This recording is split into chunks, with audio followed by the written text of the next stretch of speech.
What if I told you this is an esport? I know it might sound crazy when looking at it, but RuneScape has always had a competitive scene. From finding the most efficient paths to level up your account, to fighting other players in the wilderness. Now, none of these aspects alone make much of an esport. I mean, who wants to watch a guy clicking rocks for 10 plus hours? But what if all of this was combined together and we raised the stakes by putting your account on the line at all times and gave it a cash prize? That is Deadman mode. The PvP everywhere game mode where if you die, you lose everything. Sounds a bit more exciting, right? But can this really turn RuneScape into an esport? To find out, let's dive into the history of RuneScape's most dangerous game mode. It is October of 2014. RuneFest is in full swing, and the newly launched Old School RuneScape has just had its first birthday. The entire development team is here on stage, pitching future content updates, and on one of the final slides listed as a potential other update is Permadeath PvP Worlds, our first mention of what would later become known as Deadman mode. At the time, this idea was competing with a lot of other really big content proposals, so ultimately, it would fade into obscurity. That is, until one of the developer Q&A sessions in April, nearly a year later. Here, Mod Matt K would talk about his idea for worlds where you could fight players anywhere, and death would have extreme consequences like wiping all of your saved items and resetting your skilling XP. The idea was to have an adrenaline-inducing experience, always on edge, always looking over your shoulder, fearing another player could come along and send you all the way back to the start of the game. The mod team was very excited by the concept, and the community seemed to be on board as well. So the team would get to work refining this idea over the next few months, launching a trailer for the game mode in July of 2015, along with a vote. Should we release Deadman mode? It passed with a 79% yes vote, and with that, Deadman mode was officially born. But it wasn't an esport yet. After a few months of development, we would see the launch of the dedicated Deadman mode servers, and what a launch it was. These servers would let you have a separate account from your normal game account. You would have accelerated XP rates, meaning you could train up your skills significantly faster than normal, and you were probably going to need it. Players could attack each other almost anywhere in the world, and if you died, you would lose everything you were carrying, your 28 most valuable stacks from your bank, and 50% of your XP in your non-protected skills. Yes, you could protect skills, but you could only protect 2 combat skills and 3 non-combat skills. So, you would be losing a lot of XP on death. Despite how punishing this might sound to the average player, Deadman mode saw a ton of initial success. The fun of accelerated XP rates, the thrill of risking your entire account at any moment, the planning involved in trying to keep yourself safe while doing normal activities like clicking rocks for 10 plus hours. The excitement was palpable. And this was also a great game mode to watch because at any moment you could see someone essentially lose their entire account. One of my personal favorite creators to watch around this time was Bodhi. Finding weird locations, trying to train up combat skills so you could put up a fight if you had to. It was a lot of fun, and Jagex took note of this positive reception. We would see continual minor improvements to the game mode over the next month and a half, but with a mode like this where death is very punishing, it was clear that a divide was forming between skilled player killers and everybody else. If you could survive in this mode for a long time, you'd end up with very good stats and very good gear, so newer players would wind up crushed. So, how do you solve this problem? Make the worlds temporary. And this is exactly what the team decided to do. In December of the same year, the Old School team announced they'd be making Deadman mode seasonal. The worlds would last for 3 months and then be reset. But to keep things more interesting, they'd also be hosting a tournament at the end of each season. The top 2,000 players from the season would be invited and get to compete for a cash prize of $10,000. With this announcement, everyone would have the next 3 months to prepare for the very first tournament, and so the fight began for those top 2,000 slots on the high scorers. It's early 2016, and the esports tournaments are exploding on the scene.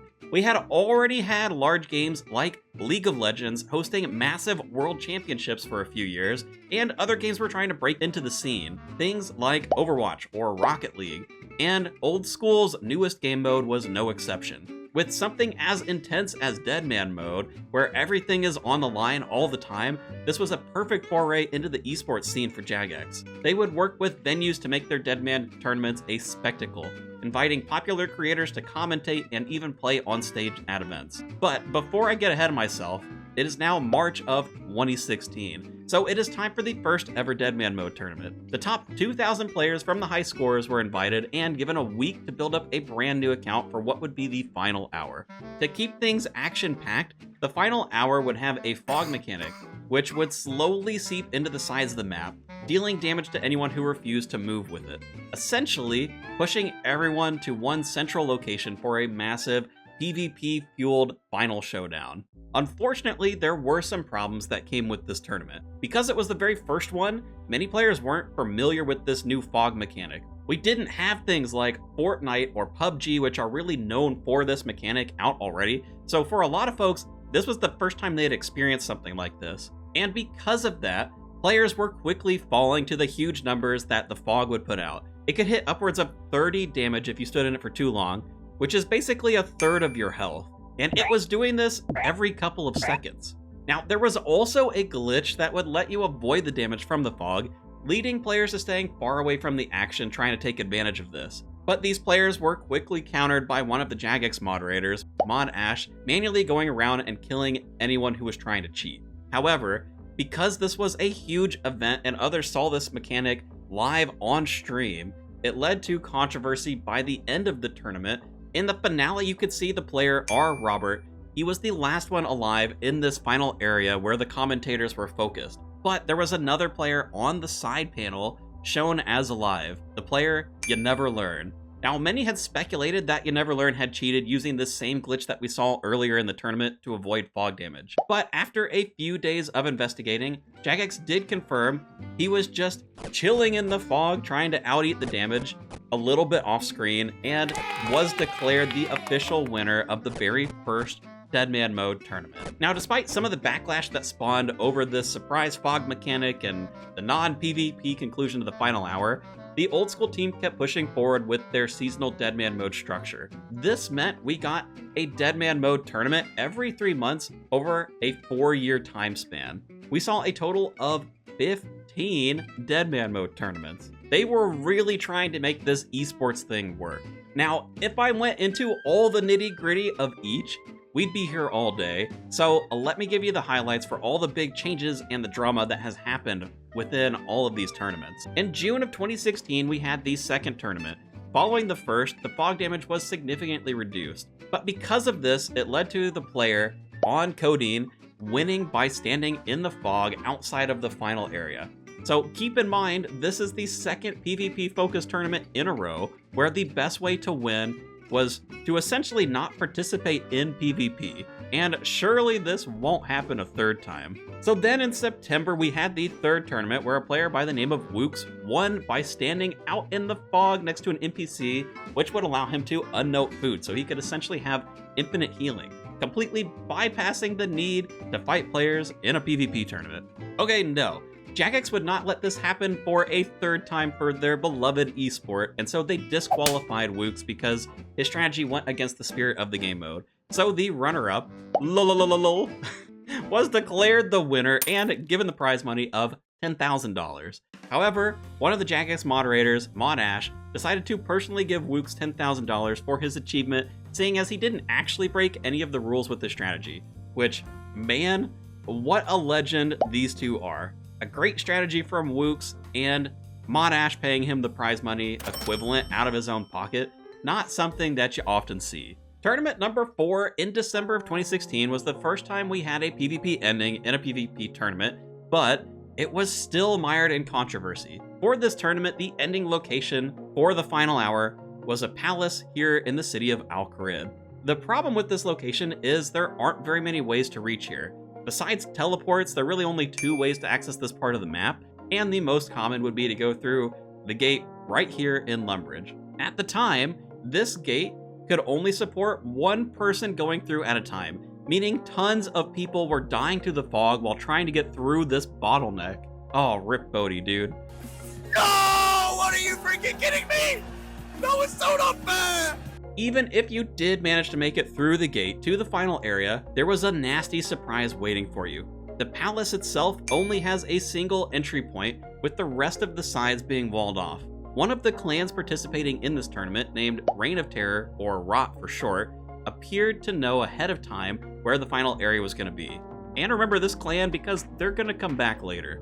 Because they seemingly had this information, they had a huge number of players camped out in this area, which made it near impossible for anybody else to make it into the palace and escape the fog. So the final 50+ survivors were all a part of this one clan. Besides the fact that it made the finale a little anticlimactic, this led many in the community to speculate that one of the Jagex moderators, Mod Jed, had leaked information to this clan ahead of time because he was a longtime member.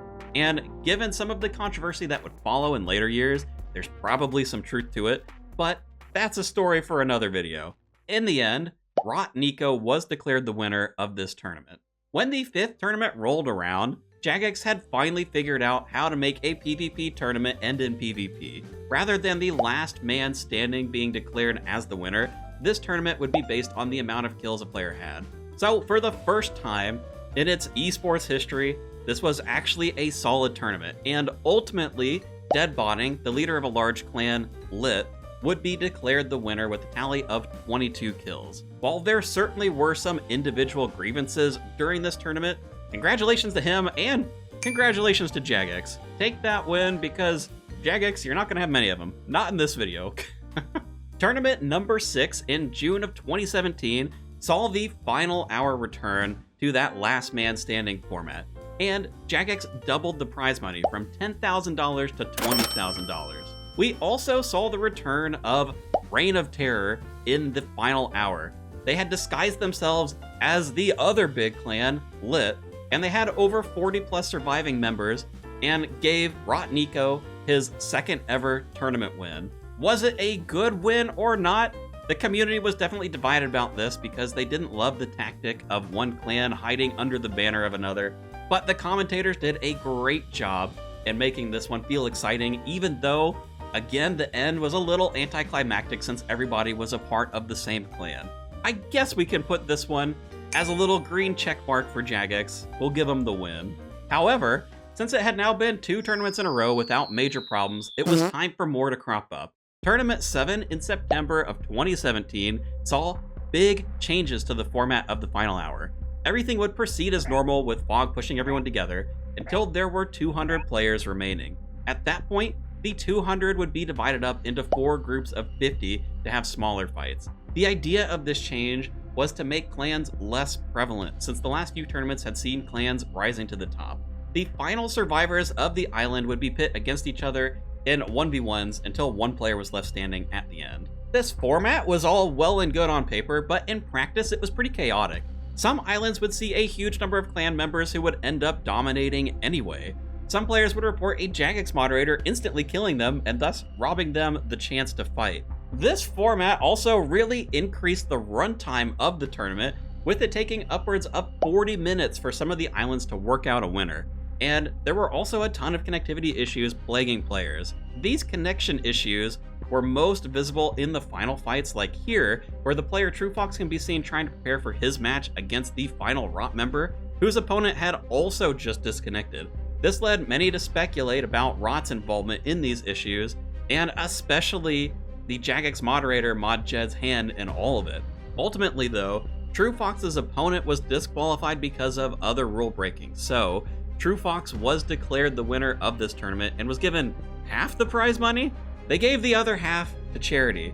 And given how horribly this one went, and the ending being less PvP and more player versus internet connection, Jagex received a ton of backlash, but they're still trying to make this an esport right now, so we continue on. Tournament number 8 in December of 2017 saw another adjustment to the final hour format, where players would randomly be assigned one of 2 final areas, and the last 64 surviving players of each would go into a 1v1 style setup. Jagex also increased the prize pool this time around, with $20,000 going to first place, $10,000 going to second, and $1,000 going to both third and fourth. Again, with this 1v1 style ending, it made many of the players much more vulnerable to connection issues. in the end, the final survivor would be disqualified for other rule breaking as well, leaving Manked Up Mage, who was the runner-up, the official winner of this tournament. Such a bummer to see another cheater at the top of the finals. It's just not a good look. And this is the 8th tournament, mind you, for what's supposed to be an esport for Jagex. Oh, it is really just not a good look. For tournament number 9, in March of 2018, there were no major changes, but you can't have a Deadman mode tournament without something going horribly wrong. Around a quarter of the people in the final hour would experience a bug that would kick them out of the game. And because of how the mechanics of the final hour work, if you log out, you can't log back in. What's worse is this happened to many of the prominent streamers and even one of the players that were on stage at the event, Skill Specs. So this issue got a ton of visibility, which led to even more backlash. Jagex did give anyone impacted by this issue automatic entry into the next tournament, but unfortunately they couldn't do anything to help for the current tournament. So any players who were logged out due to the bug lost their week's worth of progress and were immediately eliminated. And to put this into perspective, because of the nature of this tournament, many of these players would have over 100 hours, 120 hours, some even going beyond that, put into their account just so they could compete in this last hour. So it is very brutal for them to not get that chance. Now, despite such a large portion of players being kicked out due to this bug, the finals would continue, and then ADXCG would be declared as the winner. Now, after this tournament, Jagex did do a bit of work, because if this esport is going to shine, it has to play well. We have to see some valid endings to these tournaments, and because of that work, the next few, while they would still see some connection issues, they were much better compared to previous tournaments, while keeping that same 1v1 style setup for the end of the final hour as well. In June of 2018, we had DMM Freak Show as the winner of Tournament 10. In September, we got Seipei Bolt as the winner of Tournament 11, and in December, we had Hernanel Kulper winning Tournament number 12. So see, these tournaments can go relatively well and will never have any major issues again. Tournament 13 had incorrectly placed fog that killed half of the 1v1 players for the final hour. Seriously, guys? Come on. Oh, this did not have to be such a free JagXL. So, much like the previous tournaments, groups were assigned one of two final areas to move towards. The surviving 64 of each would go into the 1v1 fights, culminating in a final 1v1 for the winner of each area. These two areas were Falador and Anakarl. Once the remaining number of players fell to 64 in one of these areas, all the players in that area would be teleported to the 1v1 spot. For the Anakarl players, this worked as expected. For the unlucky souls sent to Falador, well... Keep going, guys, keep going. What? How did I die? That's glitch. Nah, that one was... Wait, what? You know what's funny? This also impacted people playing on stage at the event, and one of them was Skill Specs again. Rip Skill Specs, dude. Now, because they had so many issues previously, part of that work that they did was implementing the ability to pause the tournament. They also had the ability to allow players who hadn't been fully logged out to join back up with the living. Now, the real problem with this comes with how the death mechanics for Deadman mode work. Remember, if you die, you lose all the items on you, and you also lose a portion of your XP and all of your skills. Of the 64 players who had died from the fog, a little under half of them had already been logged out, so there was no saving them. The remaining 39 players, who had not been logged out yet, could be brought back into the tournament, but would be at a huge disadvantage. They had lost all of their gear, they had their stats reduced. While Jagex did not have the ability to roll back the deaths completely, they did offer to set the base stats of any of these impacted players to level 94, and they also offered a mid-tier gear setup. The problem with this is many of the survivors would still be at a huge disadvantage because they lost out on their specific builds where they might have had level 99, which is the maximum level on these stats. And they also probably had better gear than what Jagex was offering because, again, they had put so much time into these accounts over the past week. 120 hours, 150 hours. So what was being offered here was just worse than what many of them already had. But you know you're there, you're competing for the prize money. Beggars can't be choosers, so a lot of these players would come back in. And once they were returned, there would be many other issues that would crop up in the remaining 1v1 stage, like items being missing for these restored players. You had people teleporting out of the area, like this guy using his home teleport. And you would even have multiple people showing up in this arena for what should have been a 1v1 fight. It took multiple hours for the team to sort through these issues, all while this event is running live on stage. And when the 1v1s were finally able to start, there were still problems, like the issue where people were being declared a winner halfway through the fight, with the most egregious example being here in the quarterfinals, where you can see Manked being declared the winner despite his opponent being alive right there. The fight's still going on. This tournament as a whole went so poorly, they actually decided to rerun the 1v1 stage of the final hour a few months later to give that Falador group a fair shake, meaning this is the first tournament where we have two winners.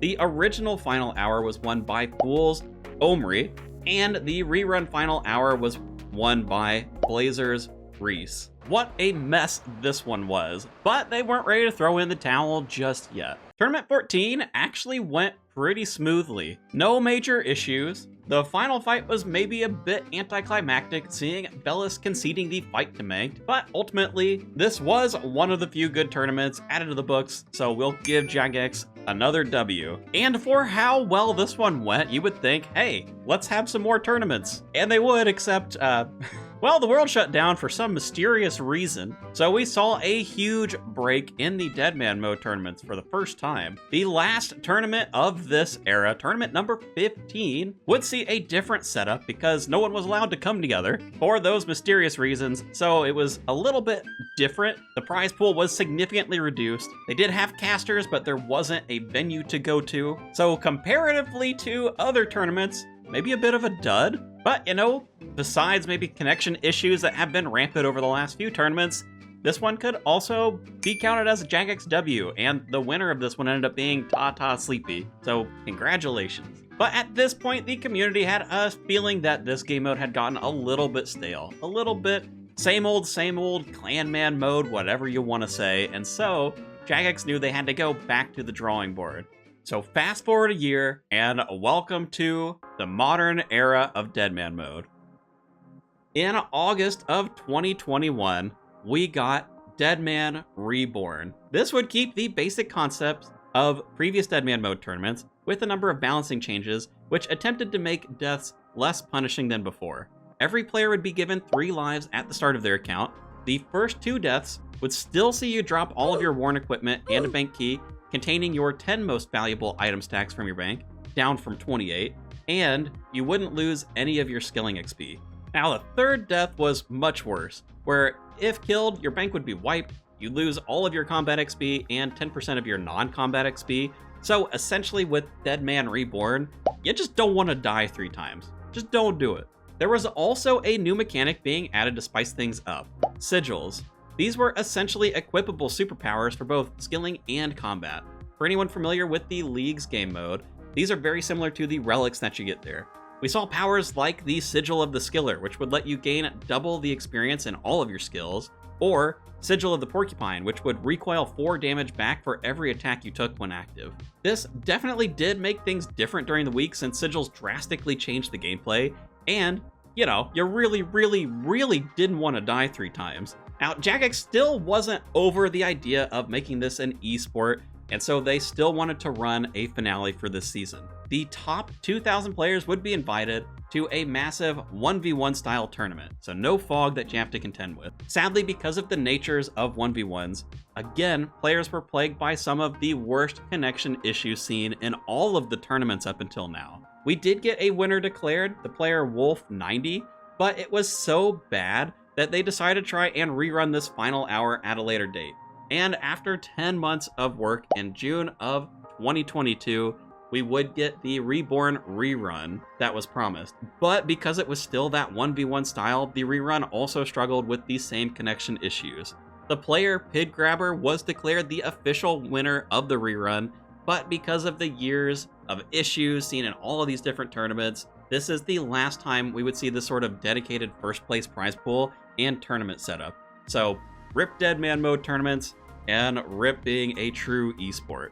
But it's not all doom and gloom for Deadman mode, because just a year later, we would see another season called Deadman Apocalypse. This season would carry over the sigils with some new ones making an appearance because this mechanic was so popular. On top of that, death mechanics were reworked to make it much more casual friendly. If killed, you would still drop a bank key, but now instead of being your 10 most valuable bank stacks, it would be 80% of those 10 most valuable bank stacks. Meaning if you had 100 super combat potions, you'd keep 20 of them if you died. There was also no XP lost on death, so no having to retrain agility for the 15th time because you got PK'd. Screw you, guy hunting me on the agility rooftop courses. I remember you. We also saw worlds divided up by combat level, giving us 5 different combat brackets during the season, so it would keep things relatively safe compared to the older versions of Deadman mode, where you could see extremely high level accounts attacking lower level ones. Now, along with all of these changes, the apocalypse was upon us, which meant giant portals would spawn at certain times of day in random locations, and boss monsters would pour out of these. If you were lucky enough to snag a kill on one of these boss monsters, you'd be rewarded with resources, special trinkets, or even some of the coveted PvP weapons. Since there was no tournament setup anymore, we would see a big shakeup in how the rewards and prizes would be structured for this season. This is the first time we would get a point system with this game mode. You could earn points by leveling skills, killing bosses, dealing damage at breaches, and much, much more. These points were tracked via a high scores leaderboard, and there would be a set of 20 $1,000 raffles for anyone in the top 20% of the point earners. And despite taking a little step back from the esport concept, there would still be a final hour as well, with a stream with commentators, because that part always drew in a good crowd. But now that there were 5 different worlds, we would get a final hour with each world running simultaneously. This would sort of harken back to that original final hour that we saw in early Deadman mode tournaments, with there being a single final area and fog pushing people into it. As for the prize money, $1,000 would be awarded to the last man standing of each world. Unfortunately, since it's 2023, cheating technology has come a long way. During the month that this game mode was running, many prominent PKers in the community were reporting instances of cheating, like players being able to switch all of their equipment very quickly and get some huge hits and easy kills. For those at the higher level of PKing, this was a deal breaker, though for myself as a normal player, I didn't really experience any of this. With all the changes that came with this season of Deadman mode, personally, this was where I could really get into it myself. As someone who isn't a skilled PKer, I was always scared of the punishing death mechanics of earlier seasons, but having a points high score that I could compete on, things like breaches happening every day and being great money, even if you had to rebuild your account with a magic short bow and some junky arrows, I could feel just how much more casual friendly this game mode was compared to earlier iterations. I even managed to pull a top 3 in the high scores. Okay, yeah, it's Giant Mole, but I mean, a top 3 is a top 3, alright? I'll link that mini-series down below if you want to see more from how this season played out for a casual player. Now, were these good changes from the heart of what Deadman mode used to be? Hard to say. Deaths were still punishing, but significantly less punishing, which reduced a lot of the risk that was involved in this game mode. But despite these changes, and despite the cheating reports, this season was received very well by the player base, so we'd continue seeing similar Deadman mode seasons in the future. But before we get to the next one, we would see our first invite-only Deadman mode season, Deadman mode All-Stars. This would be hosted by a prominent content creator, Solo Mission, in collaboration with Jagex. This tournament would feature 30 content creators, 6 of which would serve as team captains. The captains would have a draft round to decide the teams, and then those teams would compete on a private Deadman mode server for a week, culminating in a final team 1v1 style elimination bracket. The week itself was a lot of fun, with all of the content creators streaming or making videos of their progress, trying out different team strategies, camping different areas, skill specs dying in some really stupid ways, you name it. And of course, the final fights at the end of the week were a big streaming event with commentators on hand to really bring this thing full circle. It's a lot of fun to watch, and I think this really captured the essence of what everyone wanted the old Deadman mode tournaments to feel like at the end. This really had that esports feel. Kudos to everyone for putting this together and putting on a good show. Now, right off the back of All-Stars, we got the Deadman Armageddon season. This one functioned very similarly to what we had in Apocalypse with sigils, breaches, and points. One major difference though was with the points. Unlike the previous year, Jagex would be adding a Deadman mode specific shop where the points could be spent for cosmetic items in the main game, similar to what we have for the League shop. Many of these cosmetic items would be worth hundreds of mils in game, so a very lucrative opportunity for anyone looking for more motivation to give this game mode a try. And just like the previous season, we'd see a prize pool split between final hour survivors and people who placed with points on the high scorers. But this year we'd see a twist. The final hour would be split into 5 combat brackets: 50, 70, 90, 110, and the maximum level of 126 combat, respectively. The final survivors of each world would win $3,000 this time. With this increase in the prize pool for the PvP section, we would see more controversy return to Deadman mode, with things like clans infiltrating other clan chats to create confusion, bot accounts targeting prominent streamers like Odablock, and in the end, over 260 accounts would be banned, with an additional 268 being disqualified after the fact from the prize pool. We even got an official statement from Jagex talking about the toxicity in this game mode, and for many in the community, Reign of Terror would be named as the primary offending clan. With the return of this controversy, it was time for another break. It would be nearly a year before we'd see Deadman mode again. And this time, it was Deadman mode All-Stars Season 2. Again hosted by Solo Mission in collaboration with Jagex, the format would stay relatively the same compared to the first All-Star season. But this time around, there would be more penalties for dying and more benefits from getting kills. If someone died in PvP during the week, they would lose food for their final team 1v1 stage, and the person who killed them would gain food.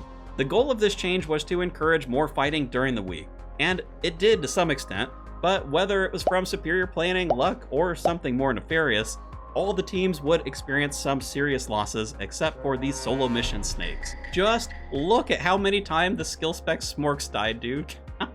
Holy cow. This domination by the Solo Mission snakes, along with the allegations of Ditterbitter, one of his team members, spying on opponents' streams, it led to a lot more negativity towards their team and the tournament as a whole compared to the previous years. This, coupled with the fact that there's this new food mechanic from the PvP during the week, also meant that we would see these Solo Mission snakes dominate in the final 1v1 stage and ultimately take the win for the tournament. This certainly didn't help them beat the negative sentiment and was likely made worse by Odablock, widely considered to be one of the best PKers in the game, being targeted by hackers, causing him to disconnect during their match and being forced to play from his friend's home. As a bit of an aside, Solo Mission has been very open that the rule changes were widely discussed with other content creators before the season, meaning he didn't have some hidden advantage in knowing the format ahead of time. As for rule breaking during the week, independent referees are chosen to rule on any instances, so while he is technically paying the referees because he's the host of the tournament, he does not oversee the refs during the week of gameplay.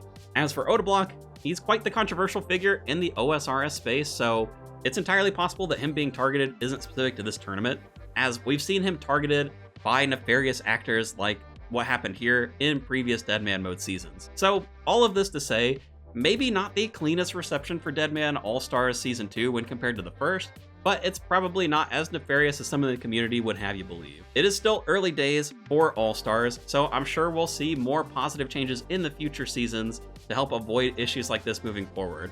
And I think, like myself, many in the community still believe that this is kind of the true essence of what we wanted Deadman mode tournaments to look like. So if Deadman mode is going to survive as an esport, this is probably where it's going to have to be. But that brings us up to today, with the next season of Deadman mode, Deadman Annihilation, starting January 30th, 2026. Based on what has been shared with us so far, this season sees a huge amount of changes, again gearing it towards a more casual audience, seeing the removal of bank keys, a rework on sigils, a point system to unlock quests, and a lot of other stuff. If you want to see a full breakdown of all the changes coming to the new season, I've got a video talking about them right here. So go check that out, and if you decide to join in on the fun this season, then I'll see you out there in the world, and please don't kill me. Thanks for watching.